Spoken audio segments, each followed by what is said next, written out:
Pemirsa, manuver politik Amin Rais mengumpulkan sejumlah elit parpol Islam menarik perhatian sekaligus menimbulkan pertanyaan banyak kalangan. Benarkah manuver itu untuk membentuk poros baru bernama Koalisi Indonesia Raya untuk memajukan pasangan Capres-Cawapres baru atau justru akan berhaluan pada duet Prahara atau Prabowo Hatta Rajasa? Kita akan berbincang dengan sejumlah narasumber di studio dan di ujung telepon telah bergabung yaitu Ketua Fraksi Partai Keadilan Sejahtera Bapak Hidayat Nur Wahid, dan di studio Berita 1 ada pengamat politik dari Universitas Indonesia Bapak Firman Nur.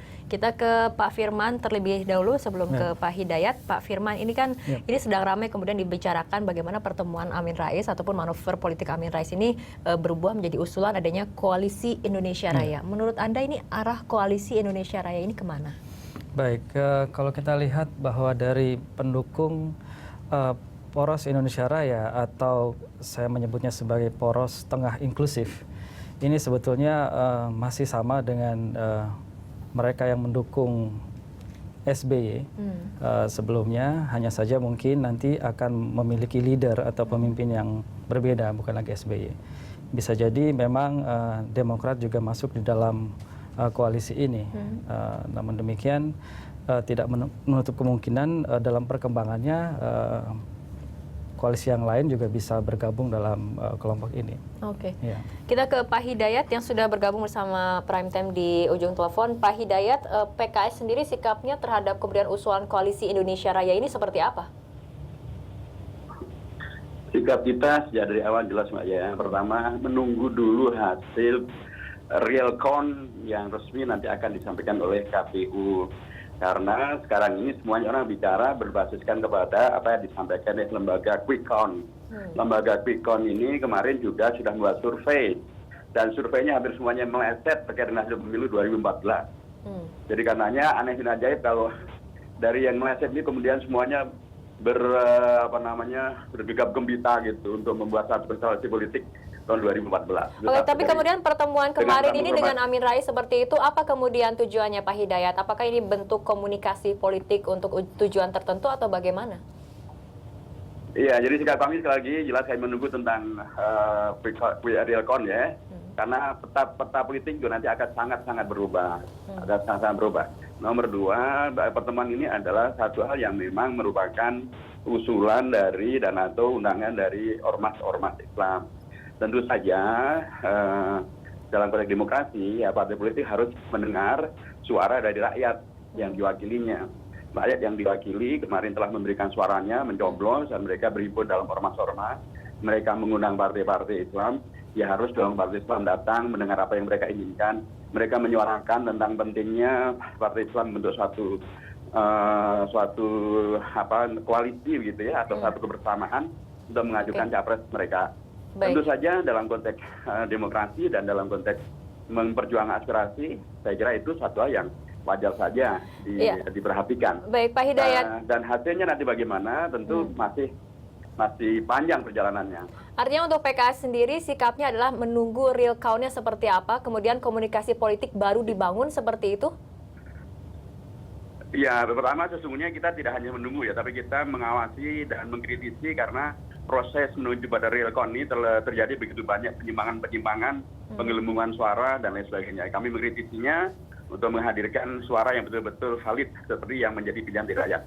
Nomor dua, kalau komunikasi politik memang harus selalu dibuka, harus selalu dibangun.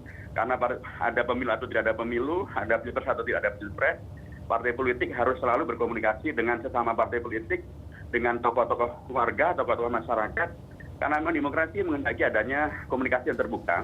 Dan saya selalu mengatakan bahwa berdemokrasi, berpolitik itu bukan untuk mencari musuh, tapi untuk mencari kawan. Oke, baik Pak Hidayat, tapi jika memang ada Koalisi Indonesia Raya, ini merupakan poros baru menurut Anda dalam pembicaraan sejauh ini, atau kemudian akan merapat pada partai tertentu? Istilah Indonesia Raya itu adalah istilahnya Pak Amin Rais ya, dan itu tidak pernah menjadi keputusan dari pertemuan-pertemuan yang ada. Pak Amin Rais juga tidak pernah memaksakan usulan beliau menjadi diterima oleh semuanya. Itu bagian dari yang kita hormati saja, tetapi apakah nanti jadinya Indonesia Raya atau tidak, saya kok ragu ya. Tapi bahwa nanti akan jadi suatu koalisi, saya kira sekarang ini yang sedang diusahakan. Ormas-ormas Islam tetap melakukan konsolidasi, mereka mengundang partai-partai untuk bertemu dan nanti akan dilanjutkan pada besok hari Senin yang akan datang ini. Jadi karenanya perjalanannya masih panjang saya kira, tetapi mendengar dan mengapresiasi serta memperjuangkan aspirasi rakyat saya kira adalah sesuatu yang harus. Dia bukan sesuatu yang bertentangan dengan undang-undang maupun juga aturan pemilu apapun juga. Baik, Pak Hidayat, kita kembali ke Pak Firman Nur. Pak Firman, tadi kalau dari PKS sendiri mengatakan ini sedang menunggu real count dan ini juga masih belum tahu kemudian arah dari koalisi apakah betul Indonesia Raya atau tidak seperti itu. Tapi menurut Anda sendiri dari pandangan Anda, ini koalisi Indonesia Raya ini kira-kira akan menjadi poros baru dengan kekuatan baru atau justru ini arah penegasan arah koalisi partai tertentu seperti itu? Iya, yang pasti adalah nanti tidak ada sebuah koalisi yang murni Islam maupun murni nasionalis. Pasti merupakan gabungan di antara partai-partai itu, baik yang Islam maupun yang nasionalis. Memang nampaknya sampai sejauh ini bisa dikatakan bahwa upaya itu adalah upaya membangun modal dasar dulu sesama partai Islam. Namun di dalam implementasi nanti tentu saja tidak hanya mengandalkan kelompok Islam. Sudah diakui juga oleh beberapa kalangan bahwa hal itu kelihatannya impossible. Oleh karena itu jelas tetap memerlukan kelompok lain di luar partai Islam untuk bersama-sama bergabung menjadi sebuah kekuatan.